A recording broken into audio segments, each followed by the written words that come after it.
एक बहुत बड़ा नगर था। उस नगर में एक राजा रहते थे। मेरे बहनों, राजा के कई जन्मों के भाग्यों का उदय हुआ कि राजा के दरबार में एक संत भगवान पधारे। और देखो, संत यूं ही नहीं पधारते, जब कई जन्मों के भाग्यों का उदय होता है ना, तभी संतों का आगमन हमारे घरों पर होता है। तो संत भगवान राजा के घर में पधारे। राजा ने बड़े प्रेम से संत भगवान का स्वागत किया और मेरे बहनों अच्छे से भोजन करवाया, जलपान करवाया, सोने के लिए कक्ष दिया। अब महात्मा जी ने विचार किया, मुझे यहाँ से चलना चाहिए, क्योंकि एक संत को एक गृहस्थी के घर पर इतनी ही देर रुकना चाहिए जितनी देर गाय माता जी का दूध दुहा जाता है, उतनी देर। तो संत भगवान ने विचार किया कि मुझे चलना चाहिए, लेकिन सोचा रे मैंने राजा के यहाँ का खाया है, पिया है, तो मुझे बदले में कुछ ना कुछ देना चाहिए। और देखो, संत वही होते जो हमेशा देने ही देने का भाव रखे, जो हमेशा लेने ही लेने का भाव रखते हैं, वो संत नहीं, वो असंत होते हैं। रामचरितमानस में तुलसीदास जी महाराज ने लिखा है, बिछुड़त एक प्राण हर ले, मिलत एक दुख दारुण दे। यानी कि जिनके बिछुड़ने से हमको दुख हो, कष्ट हो, पीड़ा हो, वो तो है संत। और जिनके आने से हमको दुख हो कि ये नई आफत कहाँ से आन खड़ी हुई, तो समझ लेना वो असंत है। अब पता कैसे चले, कलयुग है संत और असंत के बारे में, क्योंकि कई सारे साधु के चोले में ढोगी पाखंडी घूम रहे हैं। तो देखो, इसके लिए भी तुलसी बाबा ने लिखा है, साधु चरित शुभ चरित कपासु, साधु चरित शुभ चरित कपासु, नीरस विशद गुणमय फल जासु, नीरस विशद गुणमय फल जासु। जो सही दुख पर छिद्र दुरावा, जो सही दुख पर छिद्र दुरावा, बंधन ये जेहि जग जस पावा, बंधन ये जेहि जग जस पावा। साधु चरित शुभ चरित कपासु, निरस विशुद्ध गुणमय फल जासु। कि जिसका चरित्र कपास के पौधे की तरह होता है, वो होता है साधु।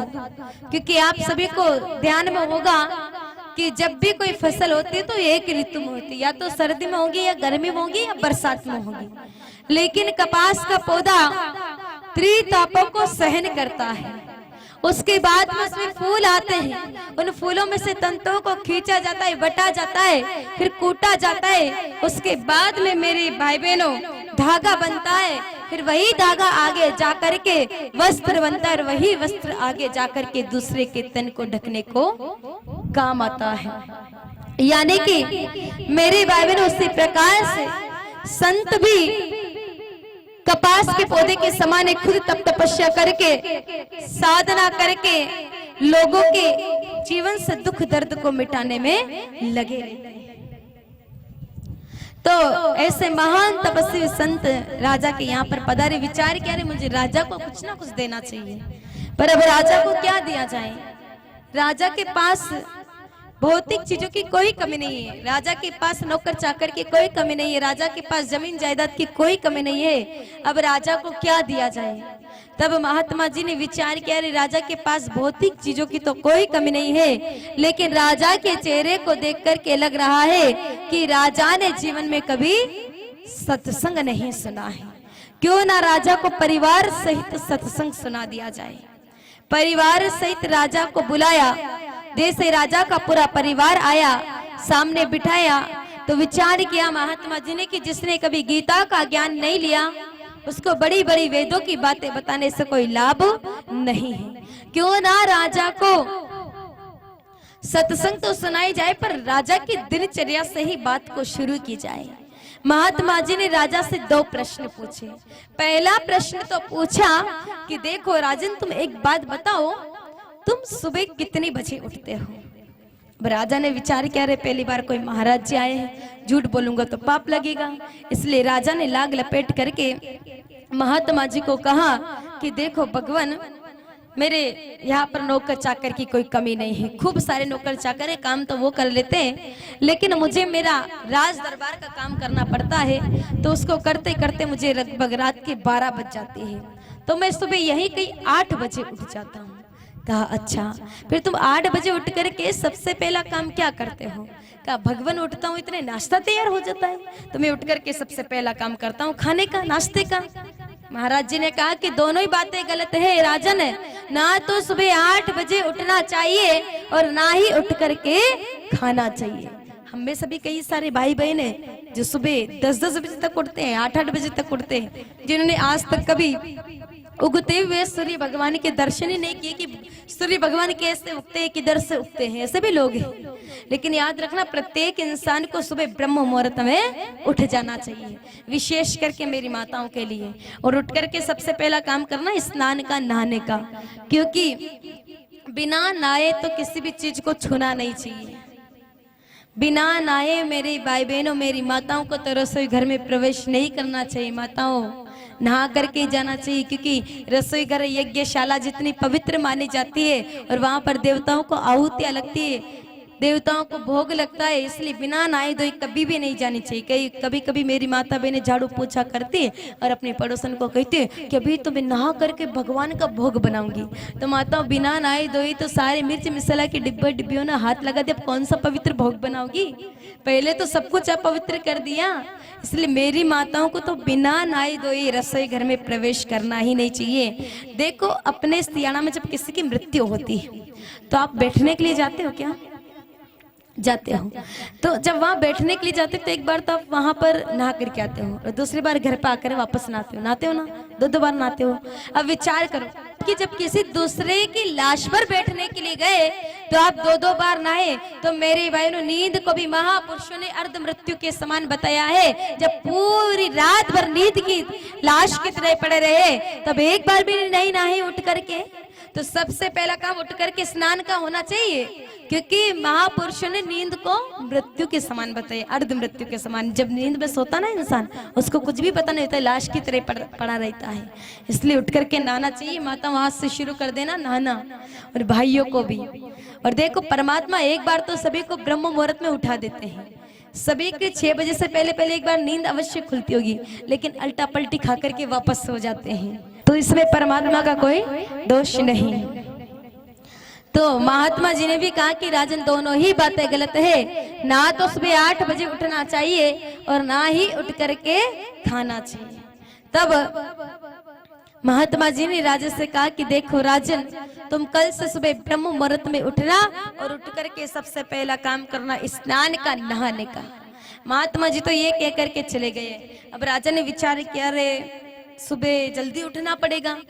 एक बार तो विचार किया कि उठना चाहिए, वैसे महाराज जी पहली बार कोई उपदेश किया तो, लेकिन सोचा कि कोई लाभ नहीं होगा। तो फिर मन में विचार आया कि एक बार उठ करके देख लेता हूँ, लाभ हुआ तो ठीक, वरना तो अपने 8 बजे का सिस्टम तो चल ही रहा है।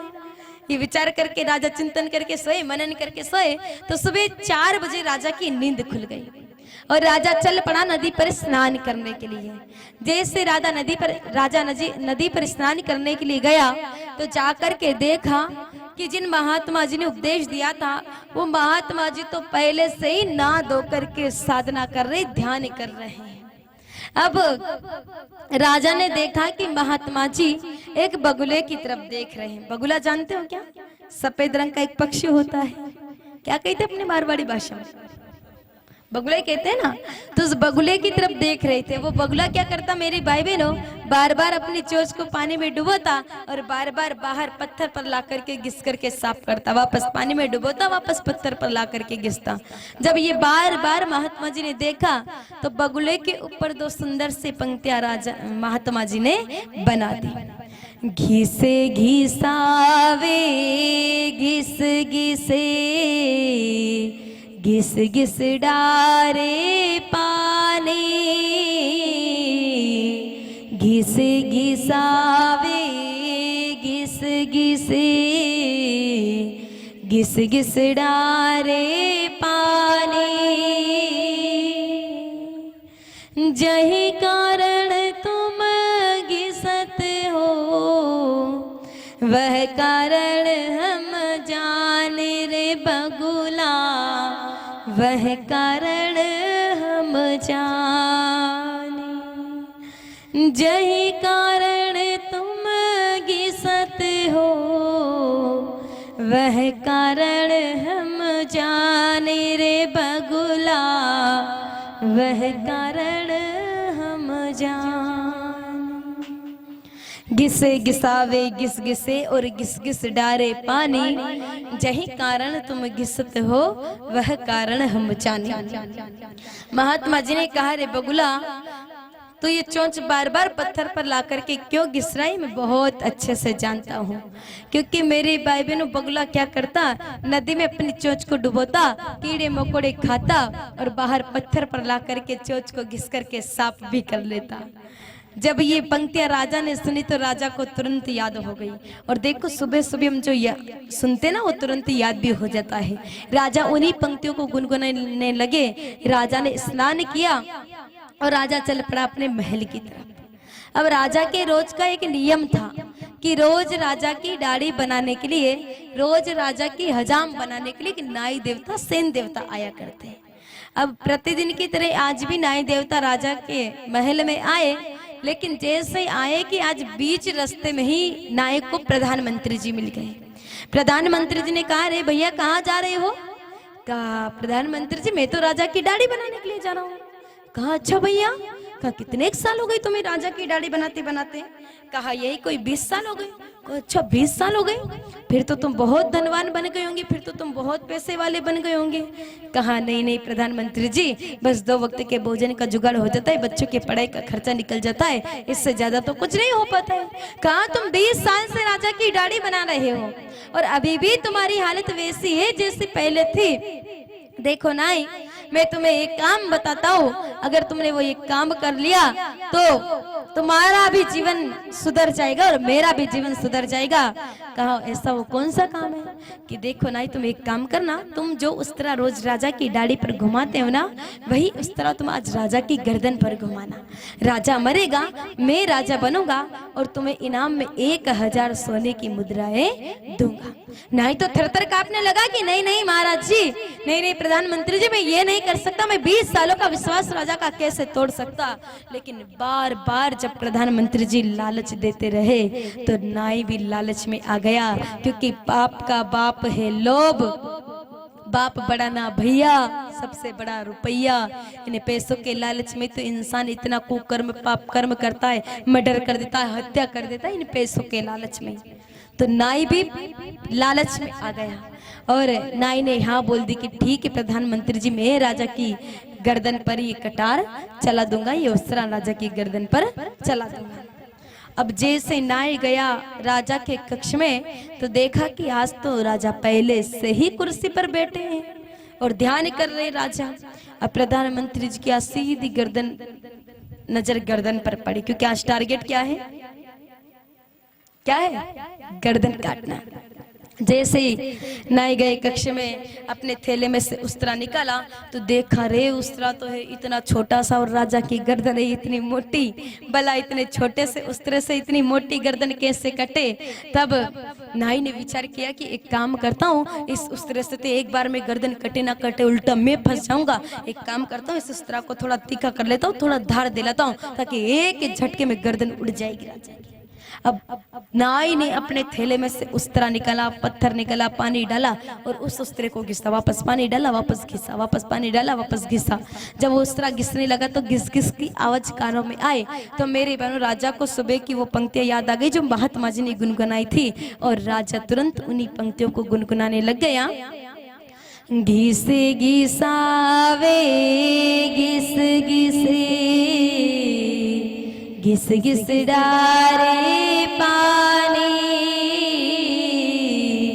घिस घिसावे घिस घिसे घिस घिस डारे पानी,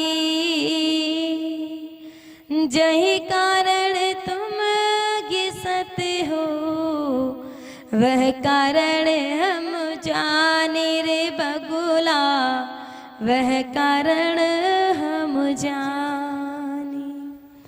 जही कारण तुम घिसतो वही कारण हम जाने। जैसे ये सुना नाई ने तो विचार किया, अरे मैं उस तरह क्यों घिस रहा हूँ, ये राजा को कैसे पता चल गया। हो ना हो जो कल महाराज जी आई थी उन्होंने तो राजा को अंतर्यामी बना दिया है। राजा को तो सब पता चल गया कि मैं उस तरह क्यों घिस रहा हूँ। और मेरी बहनों नाई ने पत्थर फेंका एक तरफ, उस तरफ फेंका एक तरफ, और राजा के चरणों में आकर के गिर पड़ा कि महाराज मुझे क्षमा कर दीजिए, मेरी गलती नहीं, वो तो आपके प्रधानमंत्री जी की गलती है। अब राजा को तो कुछ पता ही नहीं है कि बात क्या है। राजा ने कहा अरे नहीं बात क्या है, बात तो बताओ। तब नाई ने कहा कि मेरी गलती नहीं महाराज, आपके प्रधानमंत्री की गलती है। राजा बार बार पूछ रहे कि नाई बात तो बताओ, बात क्या है।